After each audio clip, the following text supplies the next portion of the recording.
All right. Hi, everyone. Welcome to the W's Fall Thesis MFA reading.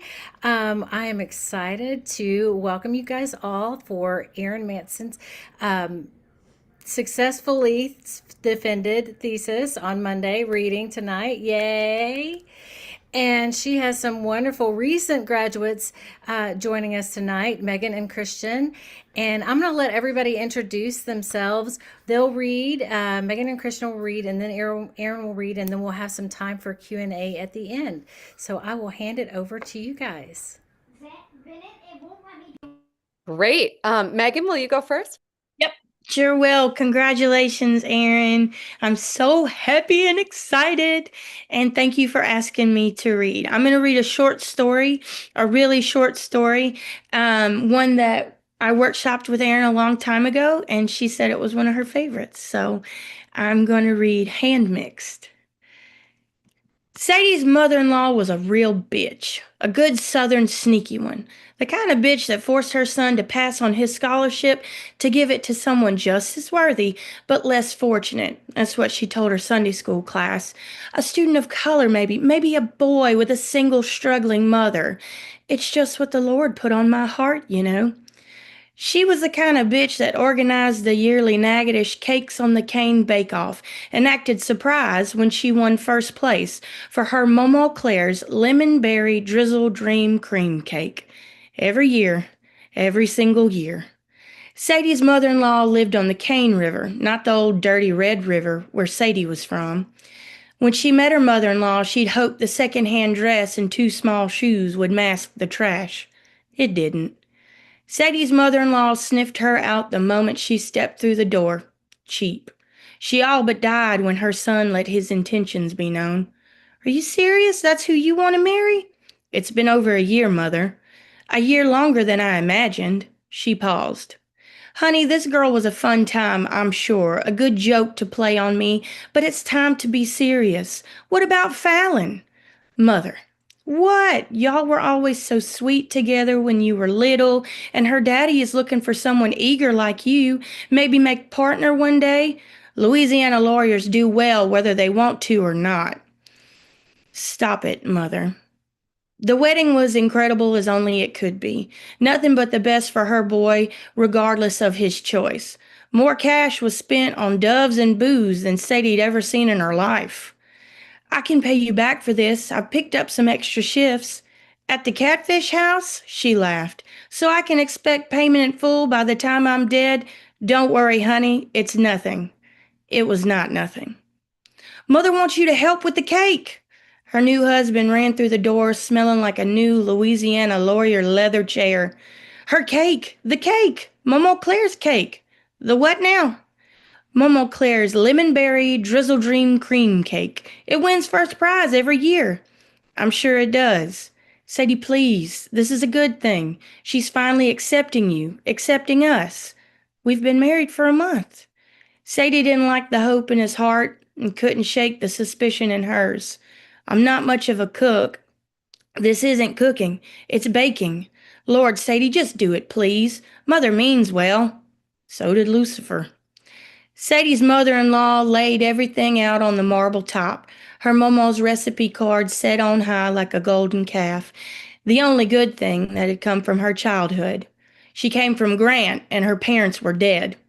They weren't, but that's just what she told folks.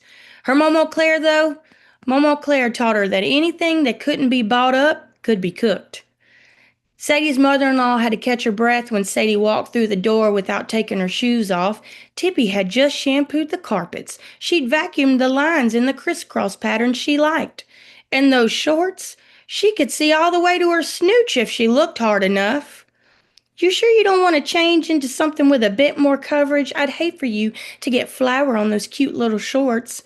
Oh, it's fine. They're just cut-offs. We're wearing aprons, right? Sadie brushed past her towards the kitchen. Her mother-in-law pursed her lips and found her an apron. All right, Sadie grabbed the recipe card. Where do we start? We start with clean hands. Cleanliness is godliness, you know. I thought it was loving like Jesus, but okay.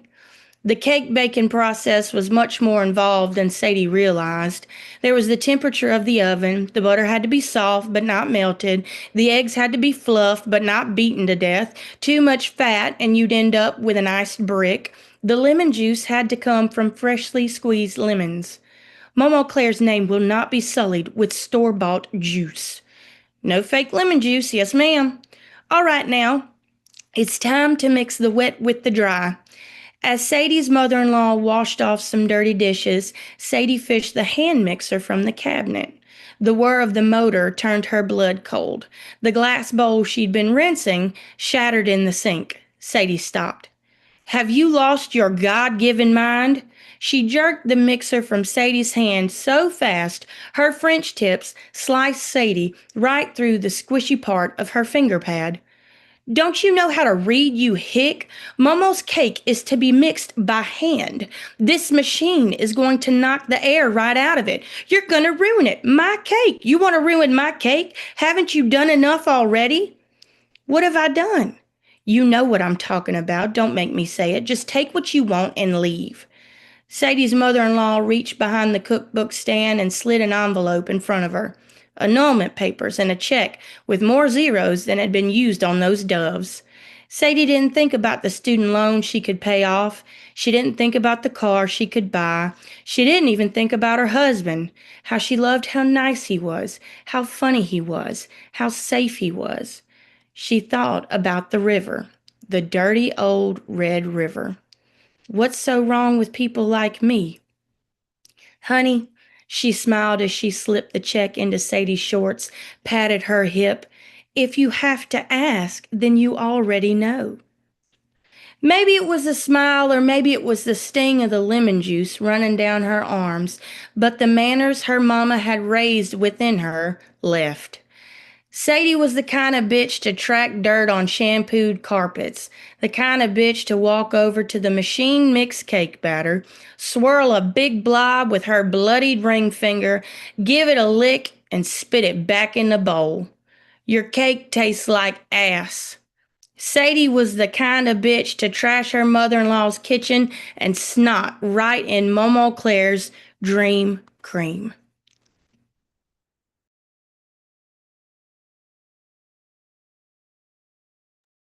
Amazing, Megan. Thank you. Christian? Greetings, salutations.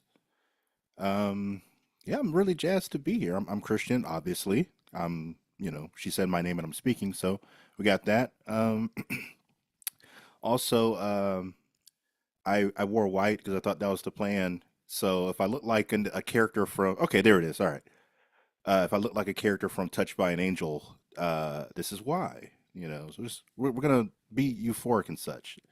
Yes, I'm gonna read a couple poems. I don't want to eat up too much time, so we'll jump in. And so this is a poem that just recently got second place in the thing. I'm not sure if I can tell you the thing officially. It just noted it's second place in the thing. It's a worship poem. I told the person that it's about, hey, I got this poem, yada yada, and they're like, that's cool. And then eventually they're like, can I read it? And I was like, okay. And then they read it and like, that's cool. So that's a lesson, Erin. Great things happen in a writing career. Not everybody always cares. So you have to like self-celebrate from time to time. So this is a poem called Dear Sarah. Dear Sarah, until now I've kept the lie alive. I was no more than you suspected when you kissed the sweat that slicked my hairy breast, tasting first the virgin hiding in me, then his disgrace. When you asked if I'd ever before waded into a woman's warmth and bliss, I knew no other way to answer than with a fiction my lean, timid hips belied. At 18, I was sure if I spoke the truth, the words would have soured the spell that opened you to me on a trembling twin-sized bed, barely big enough to hold you. In front of the Oxford blue glare of your computer screen, I rued my lack of a history. The nothing I done gave me my uncertain, unseasoned motion, and yet, in the stillest hours, when the night jars mutely maraud through 2 a.m.'s gusts and starless gable green penumbra, you flickered, then arched, spangled and cast a wobbly E7 into the air, and as you settled, silently, I bid God look away while I named you my semi-messiah. My blush-peppered idol, whose musk I wish no soap nor water would peel from me. Time is a bruja, always attempting to soil what gets remembered. I've been devout in keeping you dustless thus far, clad in the gleam of a quartz light. You are the past, still caroling. I am Lot's wife, still looking back. All right. So my cousin, um, my cousin got murdered in 2014. Um, and in 2 days will be 11 years officially. So he's on my mind. So these are two poems about him. What I knew to be true. Weeks later, I was rearrested when I watched the video. The camera's silent stare captured the last seconds of peace. On the morning my mother told me of the murder, a pigeon on the asphalt burst like a glass globe. A red and gray world rubbled at my feet. The earth failed me, gave me no warning of its news. The wind held no death in its yawn. The orbs of water that lined the soil didn't taste of copper before the bleeding out. I found my mouth on the verge of crying for him to take cover, as if it would have mattered, as if it would have altered a goddamn thing and spared me. There is a piece of me that does not want my cousin to rest. It wants him to reside in his murderer and murder him one memory at a time while he faces the same set of concrete prison bars day in, day out. Even when I want no more ruin, no more death, to be freed from its absolute work, I yearn for his. This is what the killing has done. Caused me to want my loved and lost made a bludgeon for the man whose stray shot slumped my bloodline.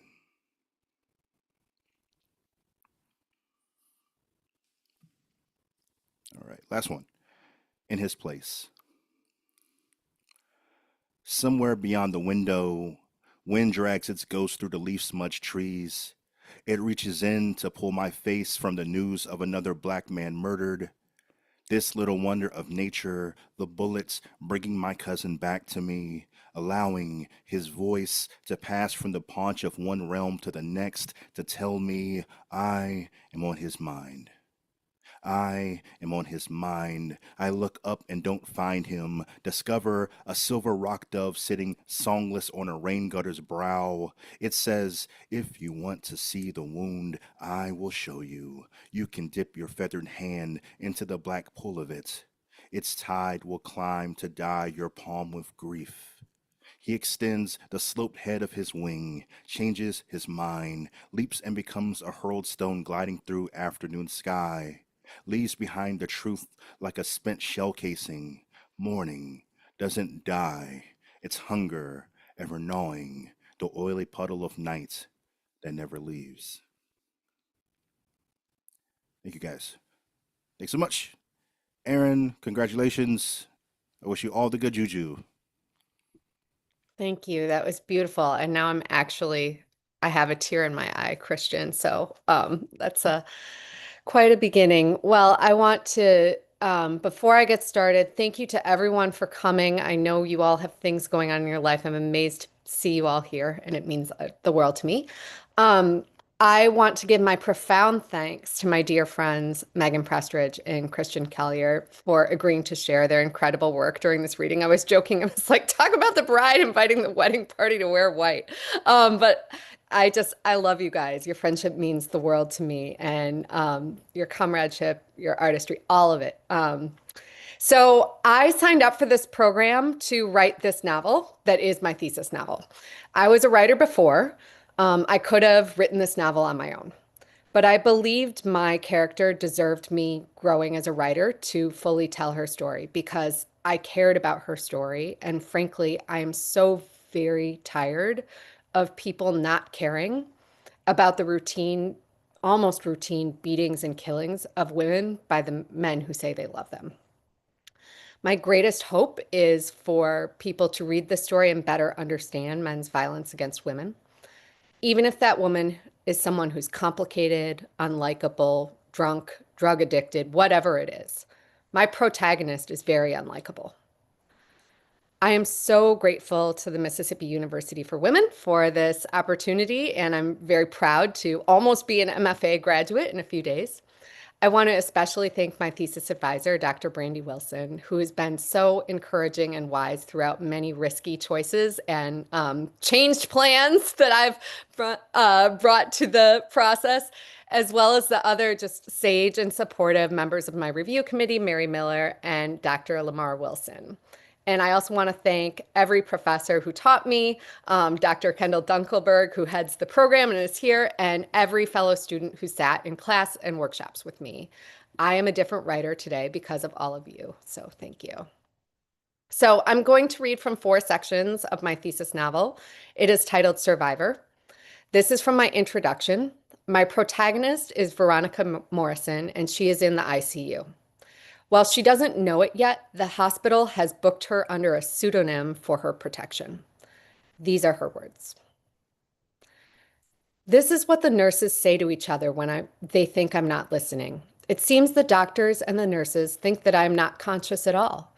They are quite free with my prognosis amongst themselves. Coma, persistent vegetative state, 95% permanency probability, mortality risk 85%. My limbs are heavy. They feel soaked with water and cement, drowned. Though I cannot see objects, the hospital is a never-ending bright. This infuriates me. My eyes seem to open and close on their own command. It's annoying. I have learned to sleep with my eyes open. You would too. Who the fuck am I kidding? No one can listen to me. I have never wanted Charles as badly as I do right now. We can make this okay. We can start over. We can show that we are more than an abusive relationship. I can show that I'm in control, not fucked up, not your tragedy. We can prove that we are more than what he did to me. I can prove that I let him do it, not because I was weak or stupid, but because our love was strong, because I knew we could endure anything, because I was willing to throw down and prove that. I've learned from my mistakes. I know Charles. I can save him. This is what is keeping me going through never-ending beeps and pokes, prods and manhandling, bed sores and catheters and bedpans. This is what is keeping me going through my mother's cries. She would die if she knew what I want. I do think she would die, but I also think she is wrong. I don't know if I can fix my body. We'll see what this hospital can do. They're trying, at least.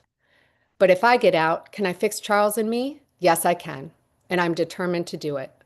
Because I love him, and even more so because we need to get back together. If we are together, I can make it better. I can fix him. I can show my face. He is no longer an abuser. I am no longer a tragedy. We will not be defined by our mistake. Because we should be survivors, Charles and me. Survivors make shit work and they move on. Therefore, everyone else moves on. And so can you.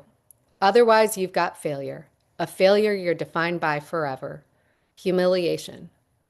The good news? We haven't broken up, at least not that I remember. I've got that going for me. So Veronica then goes through her life from her hospital bed. This is from chapter 1. Readers are introduced to her relationship with Charles. It was golden hour. Charles and I sat on the couch drinking a decent Pinot Noir. That night wasn't much different from any other night. We were on our first glass, so he was tracing the bones on my hand with his left finger, lazy and slow. We were mainly talking about nothing, our respective days, cuddling, sipping. We generally start fighting on the second glass. If we make up over the third glass, we go to our room and fuck, and then we come back out and graduate to hard alcohol. Sometimes we'll do a quick bump or two. It all depends on what happens during the second glass. There is a trajectory that goes up and a trajectory that goes down. It depends on me. I have a nasty temper. I say bitchy things. He hits me. Sometimes I beg him to slap me. What I have learned is that we have to get it out, and what comes out early is better than what builds up. I've invited Elliot and Patricia to town, Charles said, stroking my shoulder. I want to introduce you, show you off. Most women want to be introduced to their boyfriend's parents. I'm not most women. Charles knows this. I kept my face as still as I could, willing myself to move eyebrows only. I pay Tessa good money to give my eyebrows the perfect arch, so I knew the effect was dramatic. Charles charged forward, said he'd made a reservation for 4 at the new Italian place on the waterfront. They'll love you, he said firmly, his irises a glittering onyx in the urban twilight. Flustered, I took a long drink. Then I put down my glass on the brushed aluminum mini table to turn on a lamp. Or rather, I tried to.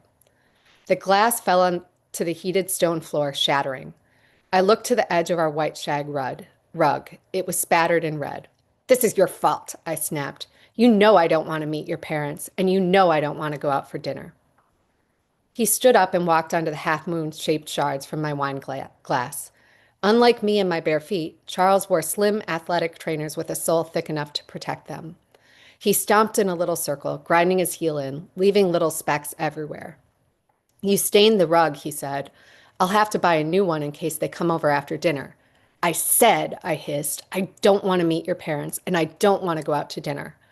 Charles walked over toward the kitchen, grabbing a roll of paper towels from under the sink and placing them on the counter before he rooted around in the cabinet above the microwave, producing a tin of cashews. I didn't say I was giving you a choice. He looked down to inspect the nuts, rifling through the canister with his fingers before holding one in the air, twisting it as if he were examining a moth's wings under a microscope. You're an asshole. I worked from home and I day drank, so even though it was just one glass of wine with Charles, I was already slurring. Clean it up, bitch, he said, thrusting the paper towel roll into my hand.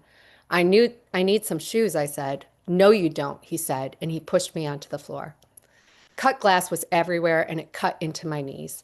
I yelped out a little bit. I thought about whether to act this out for a split second, and did it anyway. Fully aware, because he's explained it to me over roses on different nights when he has unpacked what I've done wrong. When Charles hears pain, he wants more pain.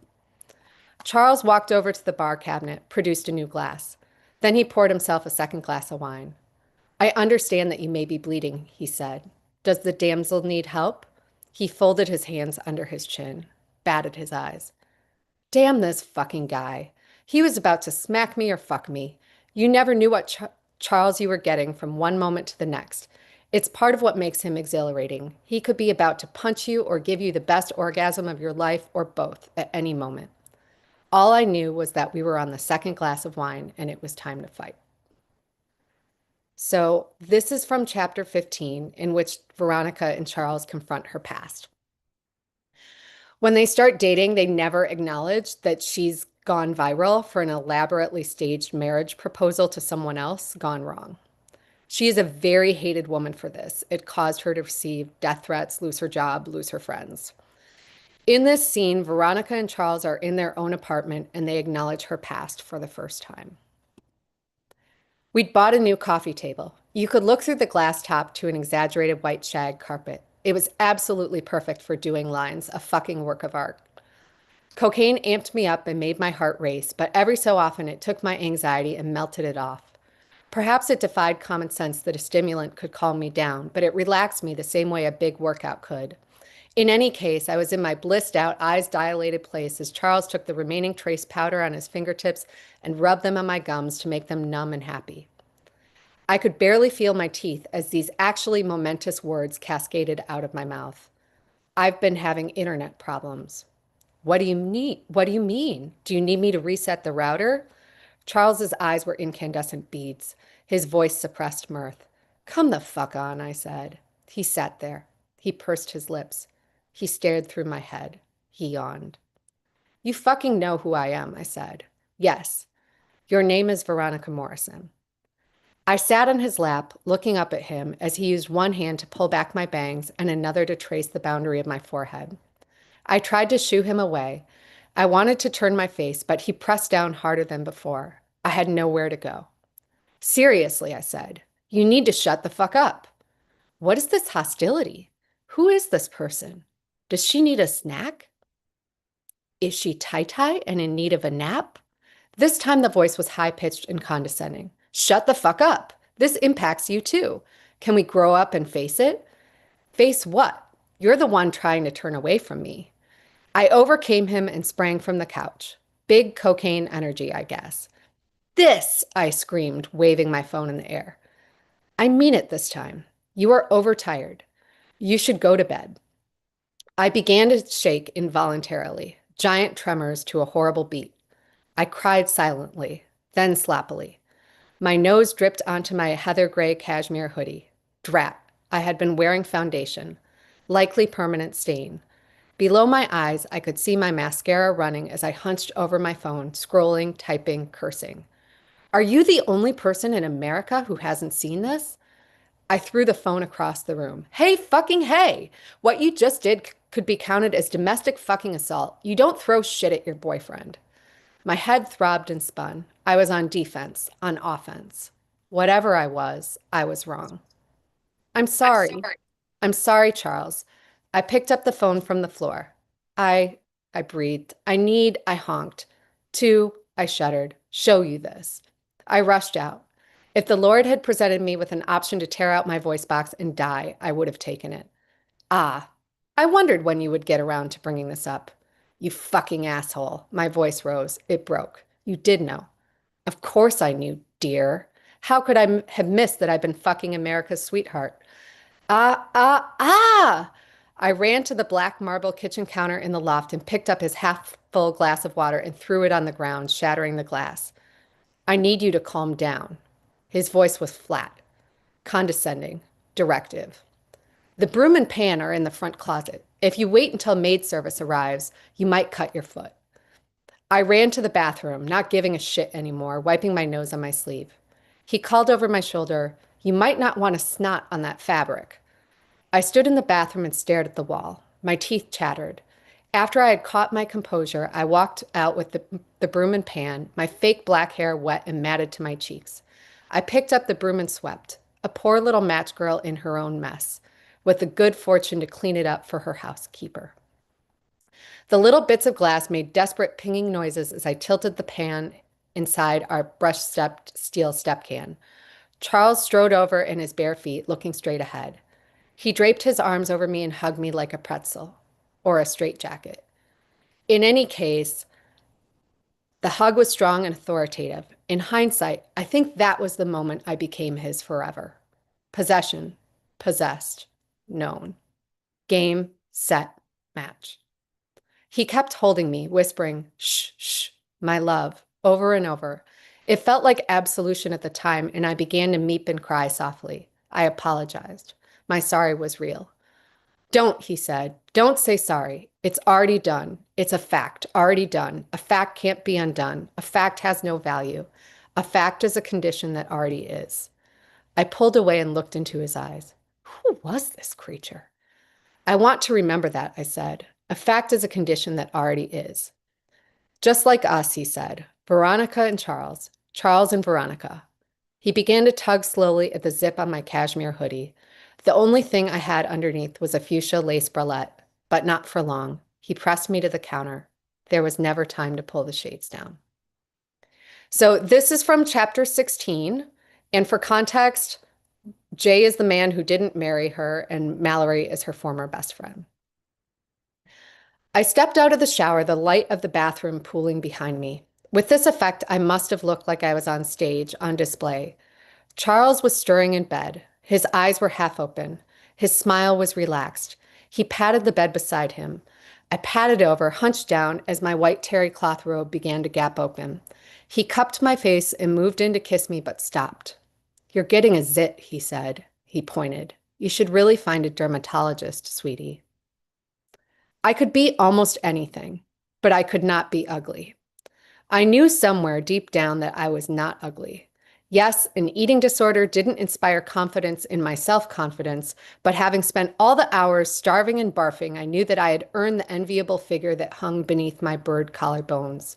And however much I spent each morning applying my insecurities to my face in the form of ablutions and creams designed to address whichever imperfection I saw on a given day, crow's feet, sunspots, puffy eyes, incipient wrinkles, I knew the basic architecture of my face was stunning.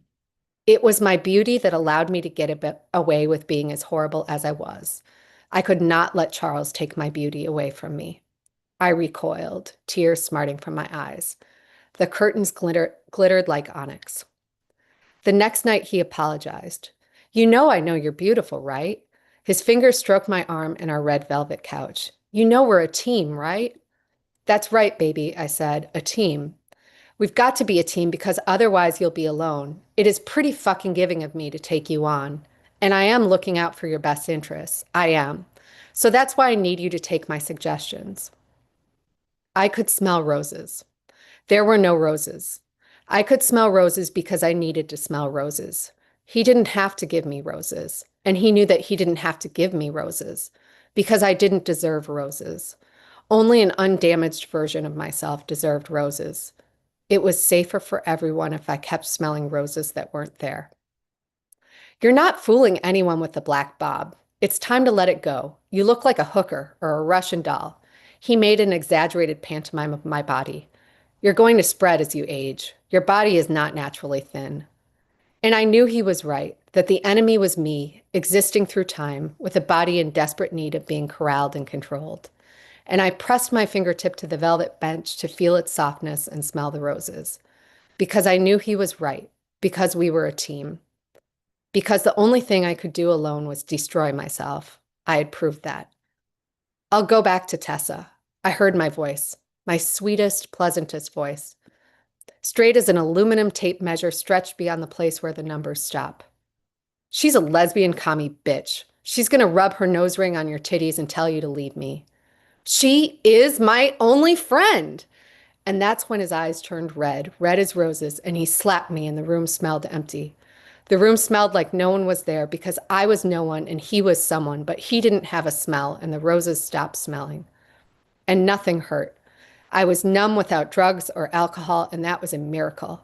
I had to acknowledge Charles for that. I had to thank him for that because I had ached ever since Jay released my pain into the open. When my failure was my fault, suspended in a cloud of winter air, I had been unable to escape. But Jay was gone, and Mallory was gone, and Tessa was banished.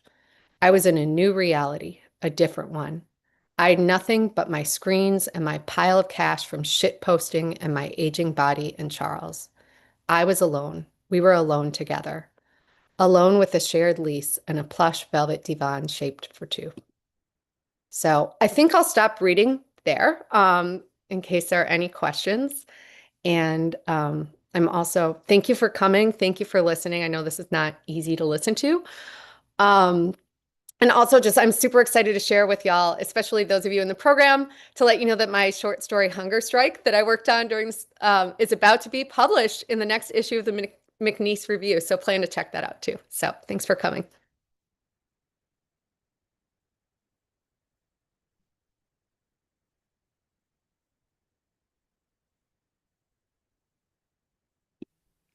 Can anybody just jump in and ask questions, or is there?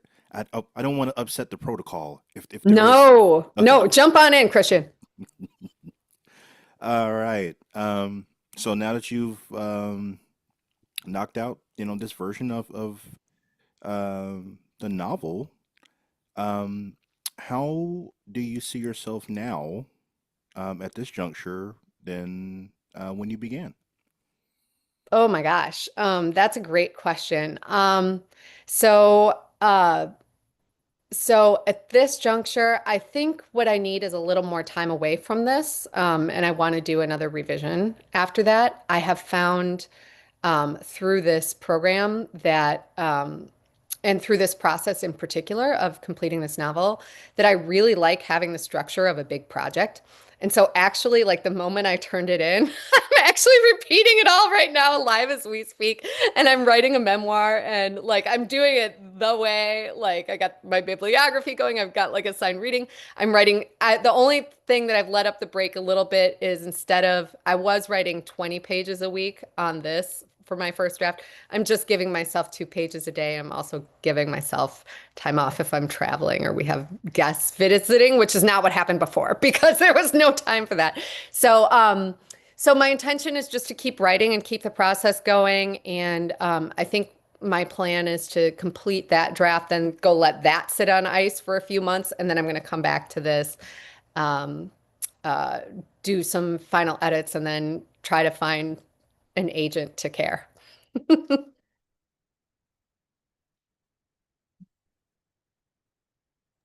have a question. Yeah. How is this larger work in conversation with the smaller pieces you've done? Smaller, or Mhm. is it? So like Hunger Strike, different things like that, different things that you've, you know, um the piece about George. How is this bigger piece? How's this bigger piece in conversation with other things that you've written, if it is? Yeah, and just for the edification of people who don't know the George story, that's but I think it'll be exciting for many people who are on this call. That's a story about this horrific anti-abortion ogre who protests outside of clinics.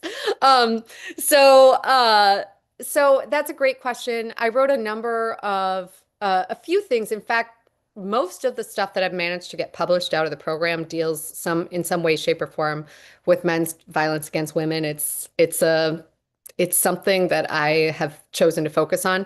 And I was intentionally writing a number of those shorter pieces, getting myself ready to write this novel. Um, but more broadly, vis-a-vis hunger strike, the test, that's the story with George.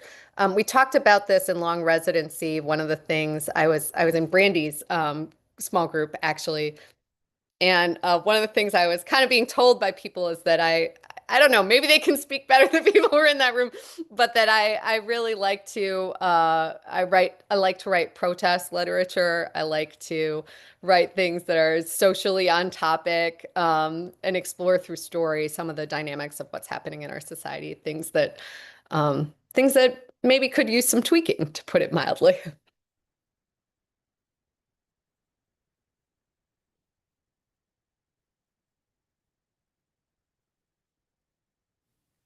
I got another one if you're not tired of hearing from me. Never. I mean, it just feels like it's in light of that.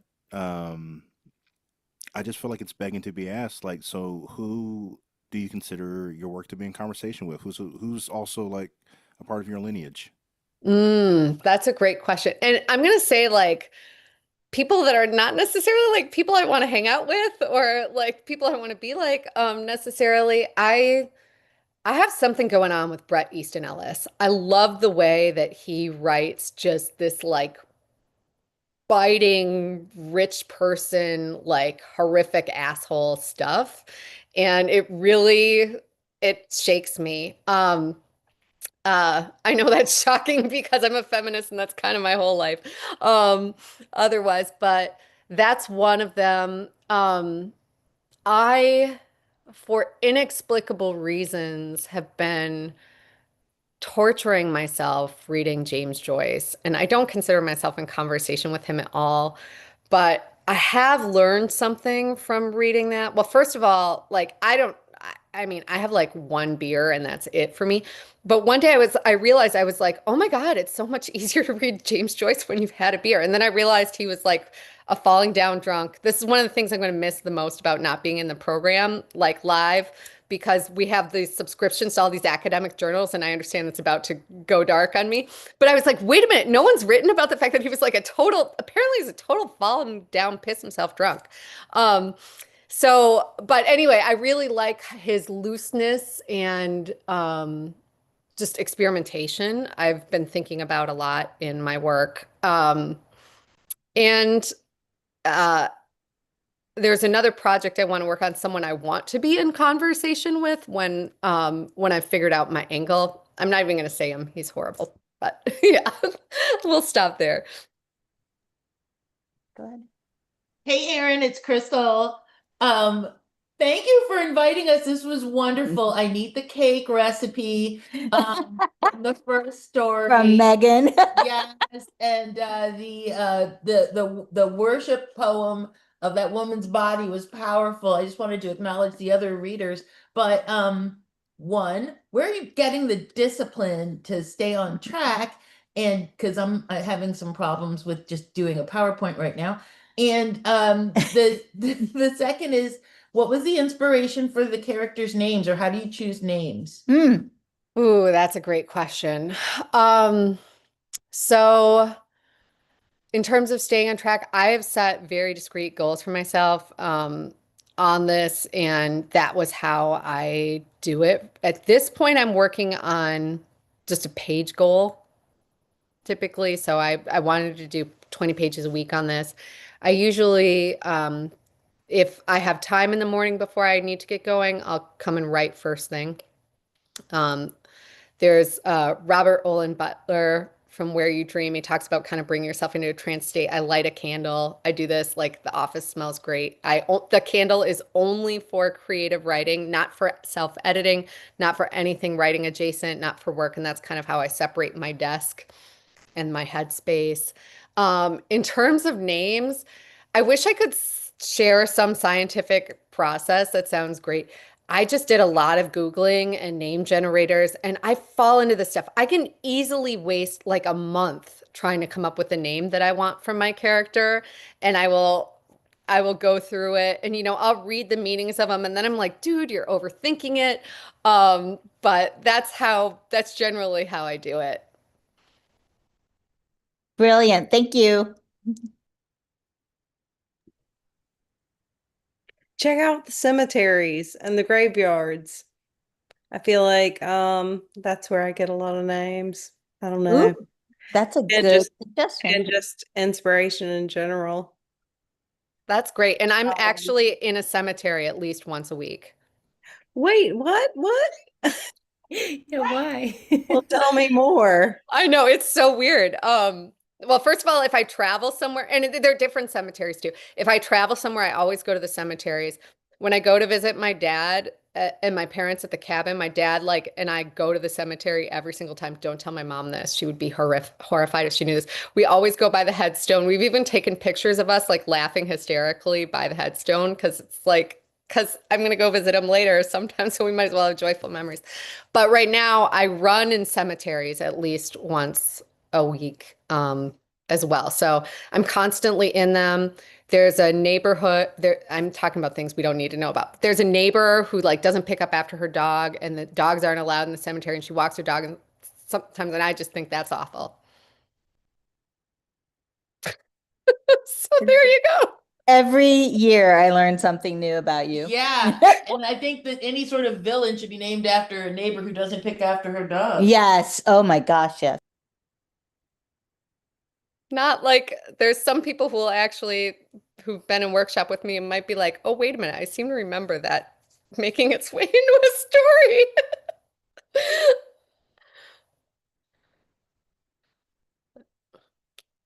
Cool. Erin, I'm sorry, I was a little late, so I don't know if I'm asking you something that you spoke about at the beginning, but can you share anything about the process of defending your thesis? I'm curious. Yeah, absolutely.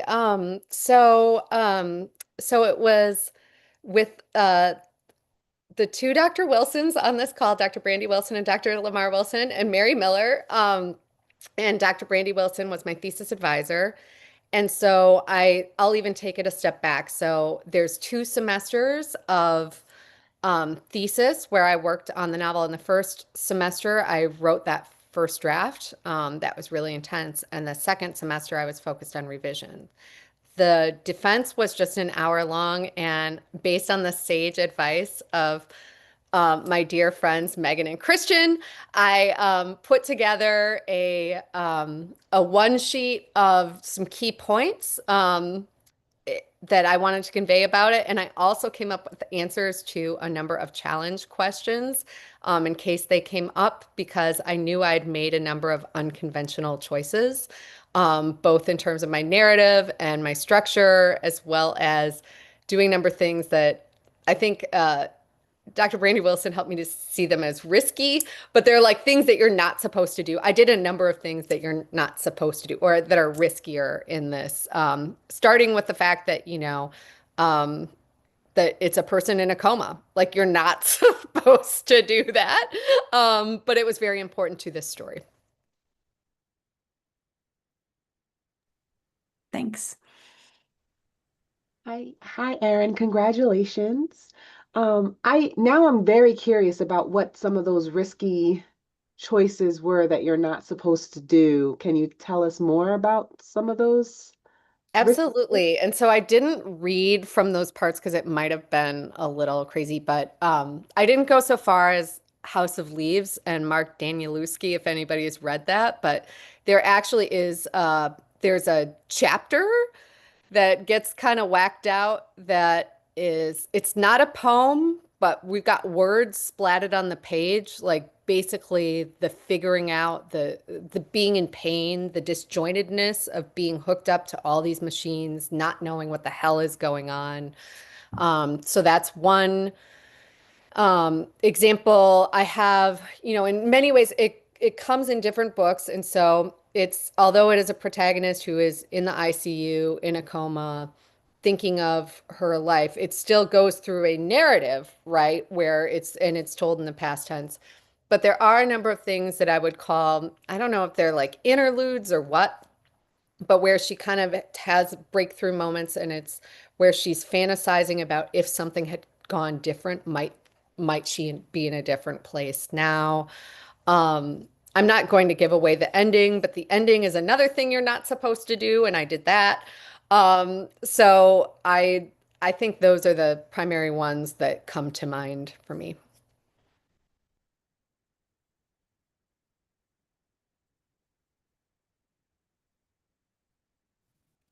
Okay, I have one more question. What are you currently reading? Mm. Um, so I'm reading a number of things at any given moment in time. Right now, I'm reading a book I actually don't like at all. It's like you get asked that question sometimes, and you're like, "Oh, crud!" You're like, "But I'll give you the honest answer." So, so I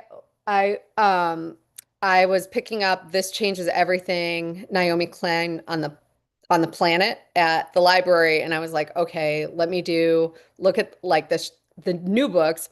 And I'd been eyeballing this little small volume by Ross Barkin called Fascism or Genocide, and it's basically talking about what just happened in the Democratic Party on the last election. I'm not liking the book at all. He went on a long rant about Uber, but I'm one of these people where that it just felt really disjointed and out of place. Um, but I'm one of these people where if I start a book, I finish it. I can't stop myself. I know, like my dad says, I respect myself too much to keep I'm not that person. I don't. Like I always finish to the end.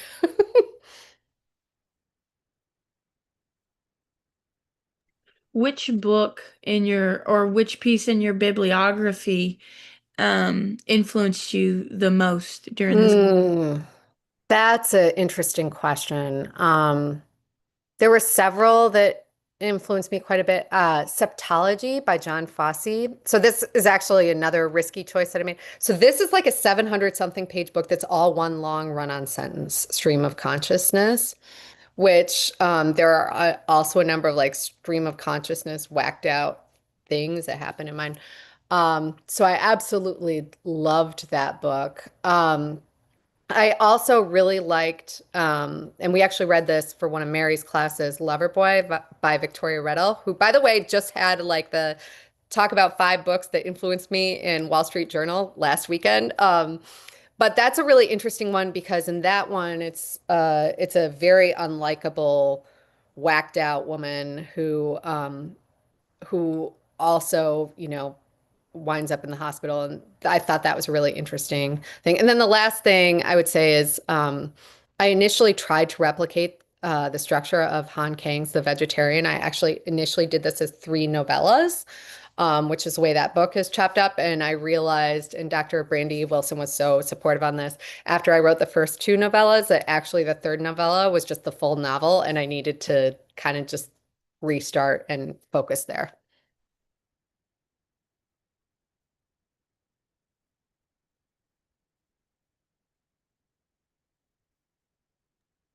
Okay, I got a question. Hey, Erin. Hey, Erin. Okay. So, our world is movement space. How do you see how do you see this work tying into the work that we do in reproductive health rights and justice? Yeah, but thank you for that question, Charisse, because that's something honestly that I've struggled with for many, many years that I've have found there's incredible overlap between art and social movements and art as a driver of social change.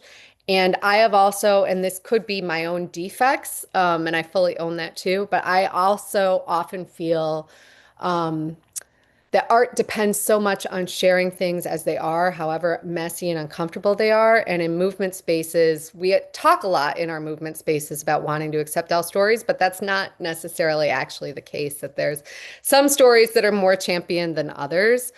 And so I've long felt a real conflict between my activist work and my artist work, and I'm just starting to integrate on that.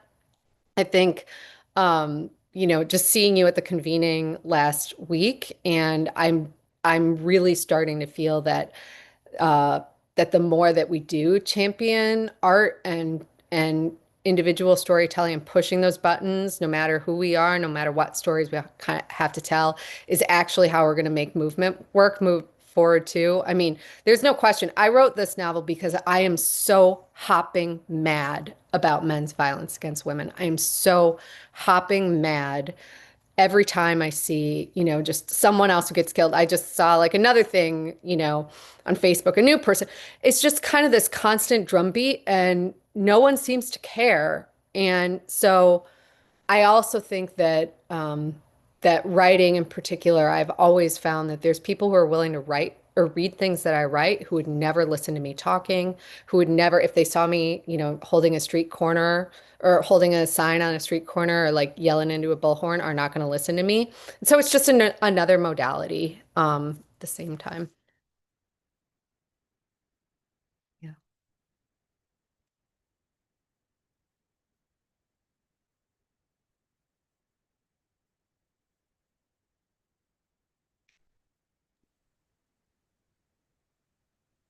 Yeah, any other questions? Erin, like how much I love this novel, and I'm just like begging you to read it again and meet with me about it.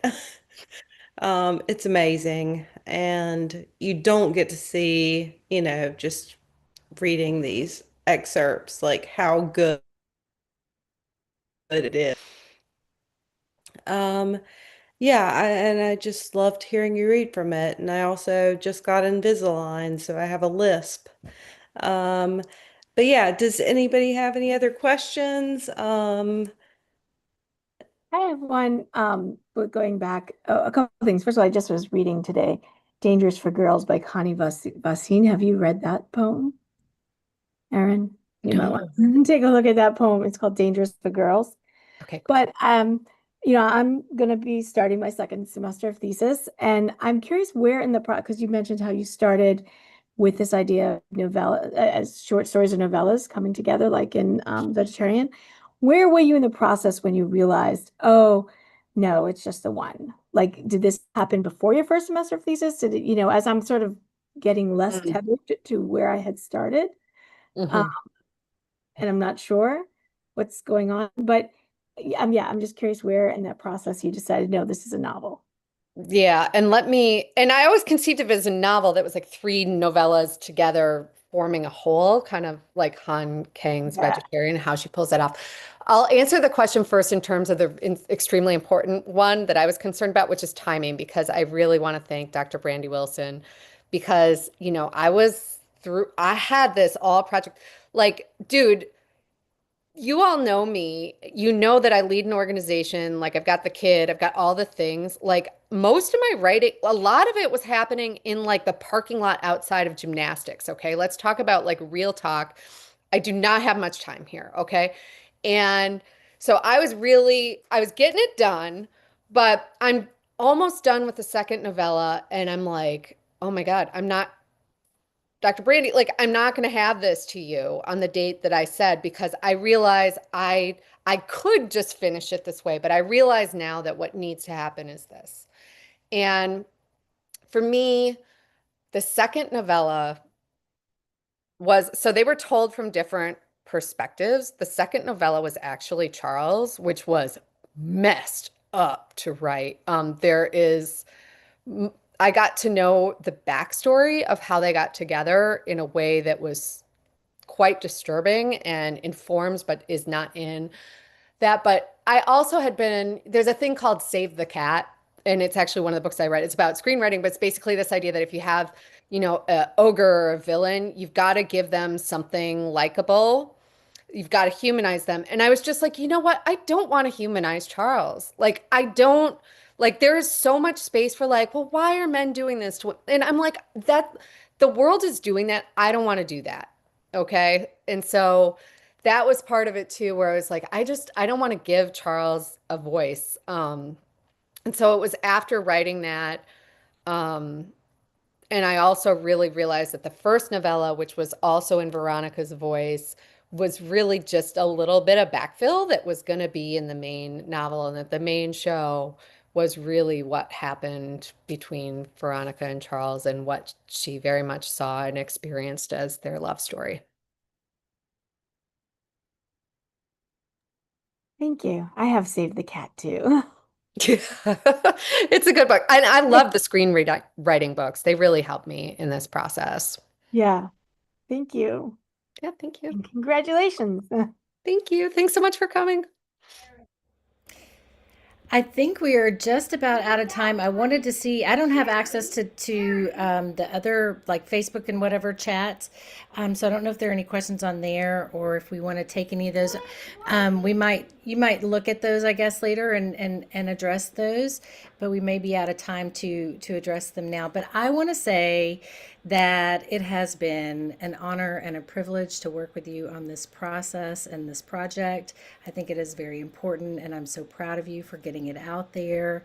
It is really it has really just been a wonderful process. I mean, you thank me for it, but I mean, you came to so much of this on your own, and your continued dedication and drive to do it is really inspirational. And all those risks that you said you weren't supposed to take have really paid off. And so I think it's well earned congratulations tonight. So thank you all for coming and celebrating Erin with us. And we hope you have a wonderful night. Erin, do you want to say anything before we go? No, just thank you so much, everyone, for coming. I know life is a lot, and I will let you go, but appreciate the heck out of you. Thank you.